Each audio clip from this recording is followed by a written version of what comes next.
दोस्तों नमस्कार। मेरा नाम वीएस शेखावत है और मैं धार्मिक नगरी अजमेर से बोल रहा हूँ।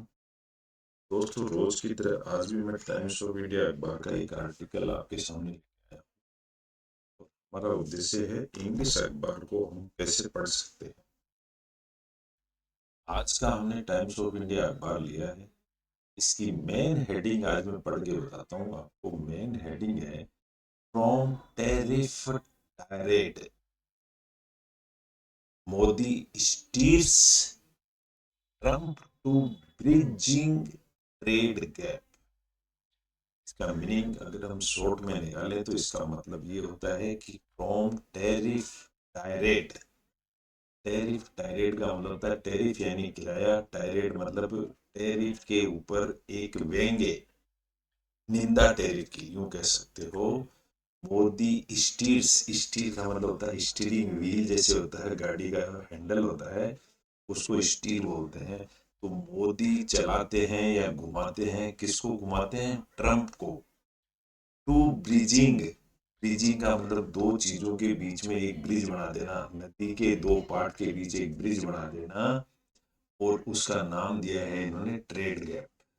ट्रेड यानी व्यापार, गैप यानी व्यापार में एक दरार। तो ये विपक्ष के लोगों का कहना है कि मोदी ने अमेरिका जाकर के ट्रम्प के साथ जो सेटिंग करी है उसमें गैप नजर आ रहा है। और विपक्ष के लोगों ने इसका नाम दे दिया टेरिफ टायरेट। टायरेट यानी व्यंग्य, निंदा। जो टेरिफ लगा है उसकी निंदा। ये तो इसका छोटा सा मीनिंग हो गया। आज की हेडलाइन है अखबार की, तो ये मैंने आपको बता दी। अब हम चलते हैं, क्योंकि हमको रोज इंग्लिश अखबार पढ़ना है, अंग्रेजी भाषा को सीखना है और इंग्लिश में अखबार पढ़ना है हिंदी की तरह।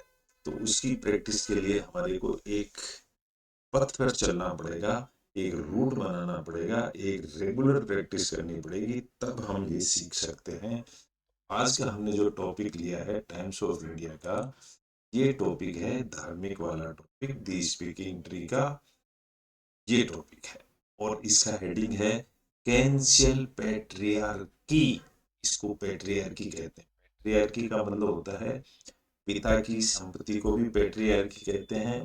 वृद्ध पुरानी चली आ रही उसको भी पैट्रियार्की कहते हैं। उसको कैंसिल करो। यहाँ स्पेस आना चाहिए लेकिन स्पेस नहीं दिया है प्रिंटिंग वालों ने। विद इंट्रोस्पेक्शन, इंट्रोस्पेक्शन का मतलब होता है अपने आप में झांक के देखो, अपने आत्मसात करके देखो। एंड रिफॉर्म, रिफॉर्म का मतलब होता है इसको सुधार करना, और इसको सुधारो। कहने का मतलब जो हेडिंग दिया हुआ है वो है कि जो पुरानी पैतृक प्रैक्टिस चली आ रही है उसको, उसकी आत्मा में झांक के देखो और उसमें सुधार करो। ये आज के टॉपिक का हेडलाइन है। इसको लिखने वाले हैं मिस्टर विजय हांसिया। विजय हांसिया एक राइटर हैं जो हमेशा लिखते रहते हैं, एक हस्ती है, उनको बहुत अच्छा नॉलेज है, ज्ञान है। ये उनकी शकल सूरत है मिस्टर विजय हांसिया की। तो ये एक कंसल्टेंट है, मैनेजिंग डायरेक्टर हैं, एसवीएस ट्रेनिंग रिसोर्सेज के, राइटर हैं, सोशल एक्टिविस्ट हैं। इनका लेख है जो आज हम पढ़ेंगे। थोड़ा सा ये आध्यात्मिक टॉपिक होता है, हमें कुछ सीखने को मिलता है। इसके साथ साथ ही हम इंग्लिश भाषा सीख रहे हैं। तो ये हमारी प्रैक्टिस है। पॉजिटिव एटीट्यूड लेकर के हम चल रहे हैं। चलिए, लेख क्या है आज हम पढ़ते हैं। इसको हेडिंग मैंने जैसा आपको पढ़ के सुना दिया। ये हैश लगाने का मतलब होता है इस चीज पर ध्यान दीजिए। This is important. Speaking tree column के तहत विजय हांसिया इसको लिखने वाले हैं। इस टॉपिक को विजय हांसिया ने क्या ब्रीफ किया है वो हम यहाँ देखते हैं। वेटरन एक्टर, वेटरन का मतलब होता है पुराने या बुजुर्ग अनुभवी आदमी, उसको वेटरन कहते हैं। एक वेटरन एक्टर के चिरंजीवी उनका नाम है, रिसेंटली स्टेटेड, अभी ताजा उन्होंने स्टेटमेंट दिया है। क्या दिया है? That he want his son, कि वो अपने बेटे को चाहते हैं। किस तरह का चाहते हैं? उस बेटे का नाम है रामचरण। उसको चाहते कैसा है? टू हैव ए बॉय, कि वो एक ऐसा बच्चा होना चाहिए, to continue the legacy. Legacy का मतलब पुराना रीति रिवाज या पुरानी प्रॉपर्टी संपत्ति को लेगेसी बोलते हैं। तो बोला मेरा बच्चा ऐसा होना चाहिए जो पुरानी परिपाटी के ऊपर चले। हिज स्टेटमेंट हाईलाइट्स, उनका जो स्टेटमेंट है वो हाईलाइट हो गया हाउ डीपली एंट्रेंच्ड पैट्रियार्की, ये इतना गहरा फैल गया। एंट्रेंच का मतलब होता है गहरा फैल गया या आ गया। Is in Indian house holds, तो इंडिया के लोगों के बीच घरों में। एंड अंडरलाइंस, अंडरलाइन का मतलब होता है मजबूत करना, और वो इतना मजबूत हो गया। द नीड टू एड्रेस, यानी उसको जरूरत है एड्रेस करने की। एड्रेस का मतलब सबको बताने की। It by profoundly understanding ending concept. Profoundly का मतलब होता है गहरा अंडरस्टैंडिंग करना इंडिक कंसेप्ट। उसके अंदर ये पता चलता है कि इंडिया की थ्योरी क्या है, इंडिया वालों का कंसेप्ट क्या है ऑफ कर्म, काम का, एंड धर्म, काम का और धर्म का क्या कंसेप्ट है ये पता चलता है। चलिए अब वो क्या क्या पता चलता है देख। पैट्रियार्की, पैट्रियार्की का मतलब जो पैतृक परिणाम चले आ रहे हैं। व्हेन एग्जामिन्ड, जब पैतृक चीजों को देखा गया थ्रू द लेंस ऑफ कर्म, पुराने कर्मों के आधार पर। डैश लग गया, इसका मतलब यहाँ पर इसका मीनिंग समझाया गया है। Principle of action and its inevitable consequences. Principle यानी सिद्धांत of action and its inevitable consequences. Inevitable मतलब बच नहीं सकते ऐसे परिणाम, उसके क्या परिणाम होते हैं वो है एंड धर्म और धर्म। Moral and cosmic order, moral मतलब उसकी चरित्र, और कॉस्मिक ऑर्डर यानी ब्रह्मांड का क्या आदेश है। अनफोल्ड्स ए डायनेमिक रिलेशनशिप, अनफोल्ड का मतलब होता है खोल के रख देना, फोल्ड यानी ढक देना, अनफोल्ड यानी खोल देना। Between societal structures and individual responsibilities, society और इंडिविजुअल के बीच में क्या डिफरेंस है ये इसको एक्सप्लेन किया गया। सोसाइटी क्या सोचती है और इंडिविजुअल आदमी क्या सोचता है। कैसे डिफाइन किया है इसको। कर्म, कर्म यानी जो हम काम करते हैं। एज ए मेटाफिजिकल प्रिंसिपल, एक सिद्धांत काम करता है हमारे काम के पीछे। मेटाफिजिकल का मतलब रूपांतरण होता है।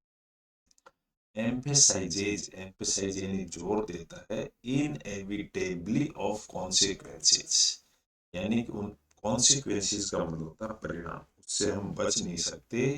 दैट अराइजेस फ्रॉम एक्शंस, जो हमारे एक्शन से जो भी परिणाम आते हैं उनसे हम बच नहीं सकते। एवरी एक्शन, यहाँ फुल स्टॉप है, नेक्स्ट सेंटेंस चलो। प्रत्येक action, what whether it perpetuates dominance. Perpetuate का मतलब होता है चिरस्थायी, हमेशा टिका रहने वाला, लीड लेकर चलने वाला। वेदर चाहे ये हमेशा टिके रहने वाला हो, सबजुगेशन यानी नौकरशाही का हो, और लिबरेशन यानी छूट का हो, जनरेट्स आउटकम्स, इनके कुछ परिणाम आते हैं, आउटकम को परिणाम कहते हैं। दैट जो कि शेप देते हैं वो इंडिविजुअल डेस्टिनीज को, इसको शेप देते हैं प्रत्येक को, इंडिविजुअल को, एक एक को, एंड कलेक्टिव सोशल रियलिटीज, और समाज को भी ये सीख देते हैं। पैट्रियर्कल प्रैक्टिसेस, पैट्रियर्कल बोला, इसको चल नहीं बोलते हैं, कल बोलते हैं। पैट्रियर्कल प्रैक्टिसेस जो है सच एज इंस्टीट्यूशनलाइजेशन, जैसे कोई पढ़ाई का इंस्टीट्यूशन होता है उस तरह का। Of gender based hierarchies, gender base यानी मेल फीमेल बेस, हायरार्कीज का मतलब होता है क्रमानुसार। हैव क्रिएटेड एंट्रेंच्ड सिस्टम, इसने ऐसा सिस्टम बना दिया है। इंट्रेंच्ड का मतलब होता है फैला हुआ, ऑफ इक्वलिटी ये बराबर है। दीज एक्शंस ये जो एक्शंस हैं viewed through the lens of karma, ये हमारे कर्मों के अनुसार होते हैं, are contributors to societal disharmony. Contribute मतलब ये देते हैं टू हमारी सोसाइटल डिसहार्मनी, इसका असर हमारी सोसाइटी पर पड़ता है। हार्मोनी का मतलब होता है अच्छे ताल्लुकात, डिसहार्मोनी का मतलब खराब।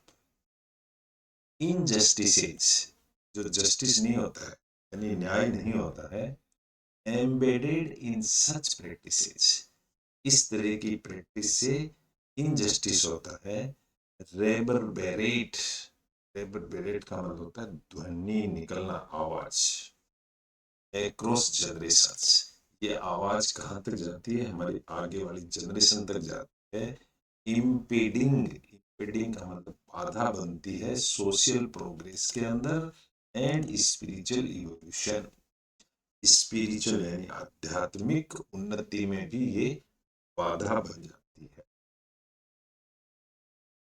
एक्शन अंडरटेकन विद अवेयरनेस, जो एक्शन लिए जाते हैं, अंडरटेकन का मतलब जो एक्शन लिए जाते हैं विद अवेयरनेस यानी जानबूझ करके जो एक्शन लिए जाते हैं, कंपेशन यानी दया भाव के जो action, and commitment to equity, equity का मतलब होता है बराबर, बराबर रखने के, कैन काउंटरैक्ट, काउंटर एक्ट का मतलब होता है इसके विपरीत, negative consequences of past deeds, और जो पुराने जमाने में हमसे जो गलतियां हुई हैं उनके कॉन्सिक्वेंसेस नेगेटिव होते हैं।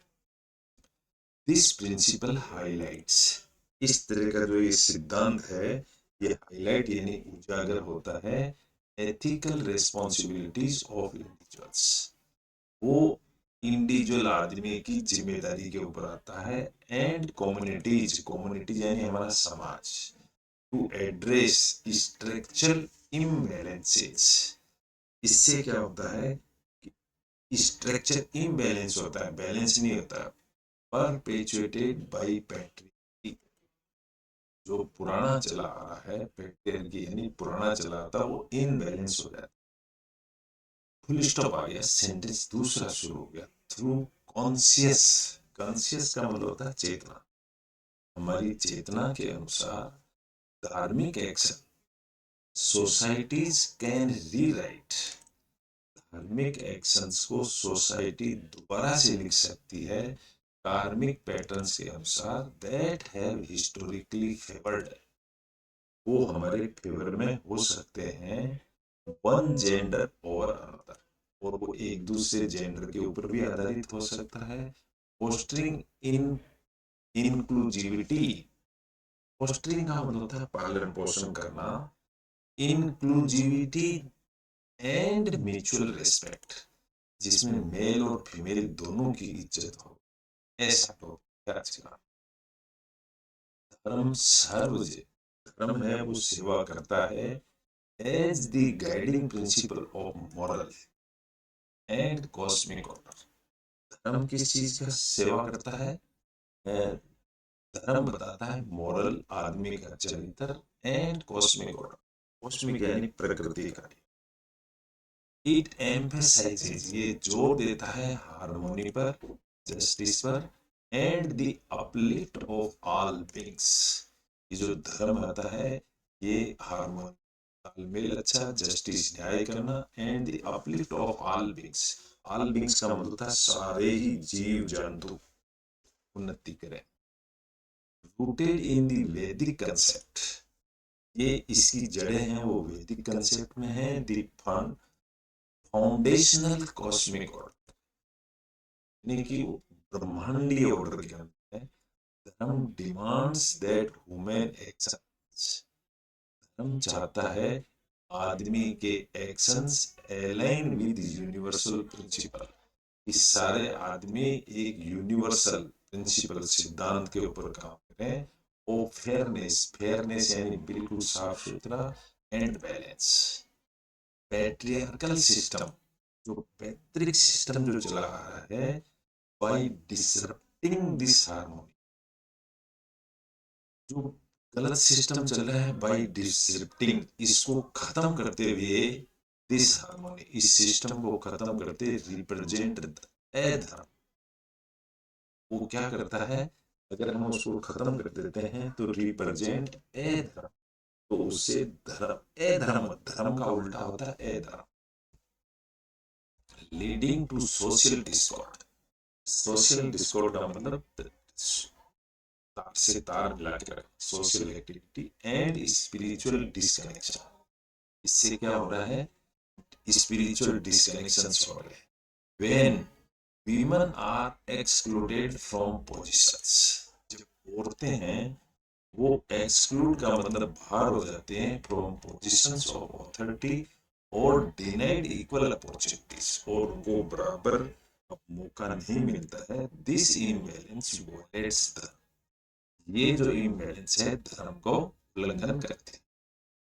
The philosophical foundation of धर्म challenge alignment of patriarchal practice, इस तरह की जो फिलोसॉफी है जो धर्म को चैलेंज करती है, और ये इस प्रैक्टिसेस को चैलेंज करती है with its core metaphysical principles, जो इनके कोर सिद्धांत को अलग करती है, द कंसेप्ट ऑफ अर्धनारीश्वर, ये जो कंसेप्ट है अर्धनारीश्वरी वाला, depicting Shiva and Parvati, depict का मतलब होता है चरित्र वर्णन, जैसे शिव और पार्वती का वर्णन है एज एन इनसेपरेबल होल, जैसे वो दोनों एक है, एग्जेम्पलीफाइज, ये उदाहरण है the ideal of gender equality का। Patriarchal systems that marginalise one gender, अब जो चरित्र जो जो पैतृक जो गुण है, सिस्टम है, वो है मार्जिनलाइज वन जेंडर, वो एक जेंडर को महत्व देते हैं और प्रायोरिटाइज वो उसी को प्राथमिकता देते हैं, hierarchical dominance contradict these spiritual ideas, इससे तालमेल कंट्राडिक्ट होता है, कंट्राडिक्ट का मतलब होता है डिस्टर्ब होता है।